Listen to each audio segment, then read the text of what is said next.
સમાચાર અરવલ્લીથી મળી રહ્યા છે, જ્યાં કરોડોનો સાયબર ફ્રોડનો મામલો સામે આવ્યો છે। અરવલ્લીમાં 1.85 કરોડના સાયબર ફ્રોડ રેકેટનો પર્દાફાશ કરવામાં આવ્યો। 71 ફરિયાદ બાદ સાયબર ક્રાઇમ પોલીસે મોટી કાર્યવાહી કરી છે। ચેરિટેબલ ટ્રસ્ટના બેંક ખાતા દ્વારા ફ્રોડ થતું હતું। કમિશનની લાલચે ખાતા, QR કોડ અને OTP આપ્યા। 7% કમિશન અને 25 લાખની લાલચમાં આરોપી ફસાયા। વિષ્ણુ ઠાકોર, આઝાદ, જીગર ચૌધરી, સચિન સહિતની સંડોવણી અરવલ્લી સાયબર પોલીસ સ્ટેશનના ગુનો દાખલ થયો। મુખ્ય સૂત્રધારને પકડવા પોલીસે તપાસનો ધમધમાટ શરૂ કર્યો।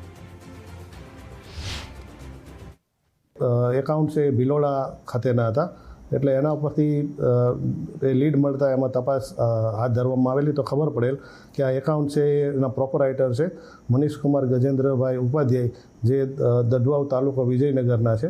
અને એકાઉન્ટ સંબંધે તપાસ કરતાં એના અંદર હકીકત એવી છે કે એમનું જે કેનરા બેંકવાળું એકાઉન્ટ છે એ એણે જીગર ચૌધરી નામના વ્યક્તિને આપેલું, અને એમાં ફ્રોડના નાણાં આવતા હતા અને એને અંદર 7% કમિશન લેવામાં આવતું હતું। અને બીજું એક એકાઉન્ટ છે એમનું, એ એક્સિસ બેંકમાં હતું, જે એમણે આઝાદ તથા વિષ્ણુ ઠાકોર નામના ઈસમોના માધ્યમથી એણે સચિન કરીને એક વ્યક્તિ છે એને એકાઉન્ટ આપેલું, અને એના અંદર જે ફ્રોડના જે નાણાં હતા એની અંદર એ લોકો ટ્રાન્ઝેક્શન કરતા હતા।